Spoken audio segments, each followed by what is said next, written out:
Hello everybody, my name is Hello. Welcome back to this series where we're dealing with programming and design patterns in Python. In this video, we're going to be talking about the iterator pattern, which is a very interesting pattern, which once you get the hang of it, you can apply in some cases to make your code and make the objects, make your classes a lot more interesting. It's a very simple pattern. I'm just going to go over what it is. We'll look at some code examples and a bit of an advanced code example of how we can apply iterators to make the most use of it. So without any further ado, let's get into the video.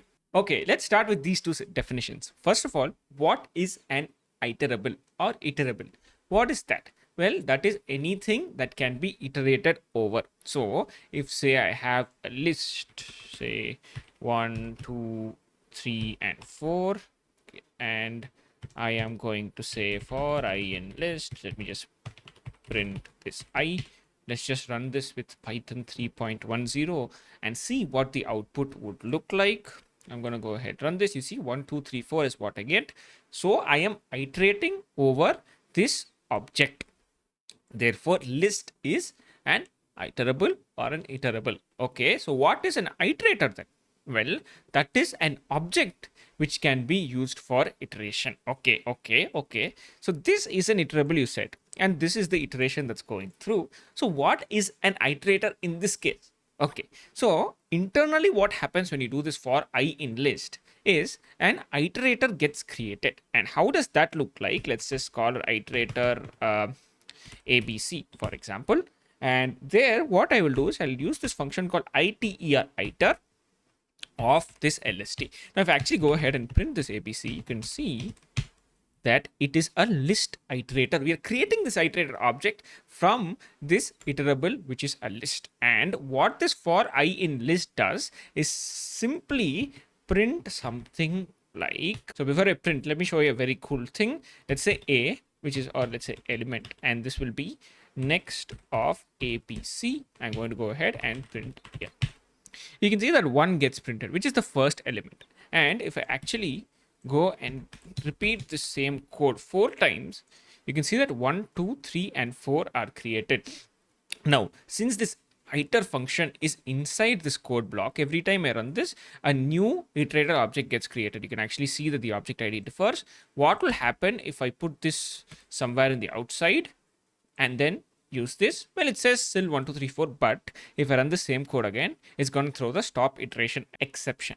Okay, so in conclusion, when we want to iterate over something, we are going to be converting an iterable into an iterator. Then we will use this next property and go ahead and comb through our particular iterator. Then finally, we will print that value or do anything we want to do with it. And that is what internally happens when I do this for I in LST. Well, with this information that we know, can we go ahead and create our own iterators? And the answer is yes. Okay, then let us go ahead creating our own iterator. Now, I hope you guys are aware about the concept of abstract data types and how to create your own abstract data type also. In this case, we're going to be doing a very simple example. We're going to be creating a data type which has a list of names and a list of activities. We're going to iterate over that and we're going to say this person is doing this activity. Now, how all of that looks like, let's just go ahead and create a class called activities, and this will be an abstract data type. Okay, so this will be there. Let me go ahead and write the init function. So I'll do self, I'll get a list 1 and then list 2. So self dot names will be list 1 and I'll do self dot activities. These will be list of 2. Okay, then I'll have a len also. Self dot len, for example, will be len of, or actually I'll just keep this as length, will be len of lst1. This is assuming both of these lists have the same length. Okay, so how this looks like, if you want to initialize this, I'll actually take object. This will be activities, and I'll go ahead and give the first list. So I'll give some character names, Boruto and Kakashi, and then I'm going to go ahead and I will give some activities. So I'll give swimming, and I'll give walking, and I'll give running. Okay. Now, if I print, this goes properly. Now, if I want to get these object attributes, I can just go ahead and print object.activities, for example, or with t's, or I can go ahead and print object dot names, for example. It'll give me both of these. Okay. Now, if you guys know how the str function works, so you do the str and then self. All this will do is this will print the self dot names and will print self dot activities. Okay. If I just do something like this, what I can do is, instead of printing this, I can just go ahead and print the object, and that will call those two. It'll say type error because it did not return a string, so I just do return the same. Ideally speaking, you have to return this, and that will get printed, but that's all right. If you're returning nothing, it'll just print this stuff, and this is not the right way to do it, but it's some way. Okay, so we're able to print this. How do you create an iterator out of this? Well, if you look at this, we first have this function called iter, and this iter function is what converts a iterable into an iterator. So we have to rewrite this function, and this function actually goes by the term iter. Okay, and this is what we're going to be creating first. So creating our iter function, and this actually is very simple code only. So you will just go ahead and do iter and just do self. What this will do is this will just return self, that is return this entire object by itself. That's it. That's the very simplest way we could do this iter function, and that's awesome. Then what else are we saying? Well, we have this next function, right? Okay, so we need to rewrite the next function also. Creating our next function. Okay, now this becomes a bit complex, but we should be able to go through this. So that's it. Next of self. Okay, so we have to first determine when we will terminate this loop. That is, you see, once this goes over 3, right, in this particular case the third element, because I want to print this and this together. Let's say that's what my iterator does, right? It prints, for example, Naruto is swimming, Boruto is walking, and Kakashi is running. So after that, if you go to the next element, there is no element, therefore stop the loop then and there. Okay, in that case, how will we do that? Let's defining the termination of the loop. And how do I say this? Nothing. If self dot this let's take an index value actually. So I'll do self dot index is equal to 0. Okay, here. So I'll say if self dot this index value is equal to the len of this list, which is nothing but self dot len. In that particular case, I'll go ahead and raise the stop iteration exception. Now what this is, we've already talked about this in previous videos, but that is something that I can show here also. If I just remove this, run this again, you see the stop iteration comes, because once this iterator is exhausted once, that's it. You can't go through it again. Okay, so it creates this generators kind of thing where you can just iterate through the next part until the end. Once it goes to the end, you can't go more than that. So you have to create a new iterator object, and that's how that works. Okay, so whenever we want to terminate this loop, we can just raise the stop iteration. Then what else do we do? Nothing. We do else. Okay, I am going to, what can my element be? Okay, so that will be self dot names of that value, that whatever this index value is. Initially that's 0, plus I'll do is, and I'll show the activity also. So self dot activities of self dot int. Okay, so if I'm able to self dot activities, sorry about my spelling there. So this element is what is created here. So that is created in the 0th index, right? Then we have to go ahead with the first index. How do we do that? This will say element will be going to the first index, so that will be self dot index plus equal to 1.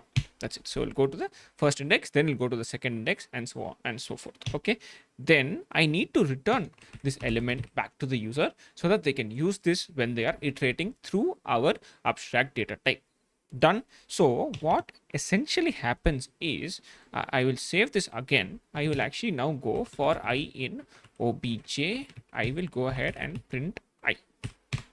You can see that Naruto is swimming, Boruto is walking, and Kakashi is running. Wow, we just made an iterator out of our own data type, something that does not conform to anything. We can basically loop over our own created abstract data types or classes. That is why iterator is so important, because we can use this in situations like this. Now I'm going to give you a very interesting example now. So I have this, I'm going to copy the same code, I'm going to go over here, I'm going to try this again. You see, nothing happens. Nothing happens because the stop iteration is triggered. Actually, I can show this even more. Let's create an iterator object itself so that we can go over what is happening exactly. So I'm going to do the iter of our object that we just created, and that will be the new iterator object, and that will be the instance of this object right here. Okay, so I'm going to comment this out for now. I'm going to run this, and I'll go ahead, create the iterator for our object. Then what I'll do is I'll print next of a. Okay, and I'll copy this, paste, because we have 3 cases here, and I'll do that a 4th time also. So what is going on? It says Naruto is swimming, Boruto is walking, Kakashi is running. So all of these goes properly, but the 4th time the stop iteration comes. So the next time I actually do this next of a, what goes on is just the stop iteration comes. That makes sense, because that's how it's supposed to be in our list also. But something to keep in mind, right? When I copied this particular code and pasted this again here, you can see that nothing happens. That means the stop iteration is being triggered here also, which should not be the case, because as I showed you, if I'm able to copy and paste this twice, what is happening is there's 2 times 2 different iterator objects are being created, and it's able to loop this properly. But the same thing if I do in our case, that does not happen. The reason being is once we're exhausted to the end of our iteration, you see Kakashi is running, we don't reset the index value to what it was before. That means this int becomes 0, 1, 2, but after that, whenever I try for 3, 4, 5, that simply does not exist. Therefore, it raises the stop iteration. How can I fix that? Well, that's very simple. I can actually go ahead and create this iter object again and show you what goes on when I do that. You can see that it does not actually fix it. The reason being is I never reset this iterator object to say that whenever you go and a new instance of this object is created, reset the index to 0. That's it. This is the only part of code that I actually need to add, and I will go ahead and paste this again and show you what happens. So I'll just run this code now. I will go ahead and do this first.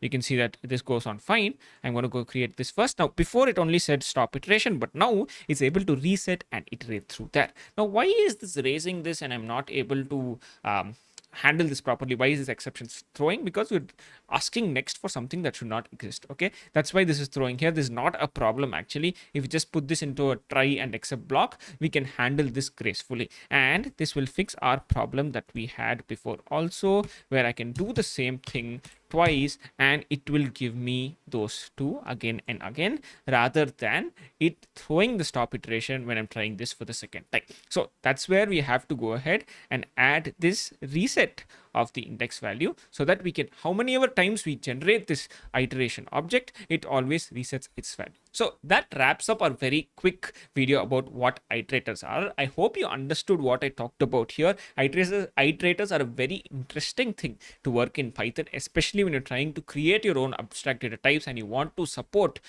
the iterations, or you want to create it as an iterable and you want to iterate over your own abstract data type. This is something that you can use. I hope this video helped you. If it did, hit that like button. If you have any questions about what I talked about, or design patterns in general, or iterators in general, you can leave that in the comments so that somebody else can answer, or I can answer when I do have the time. Thank you so much for watching. I'll see you in another video. Until then, bye.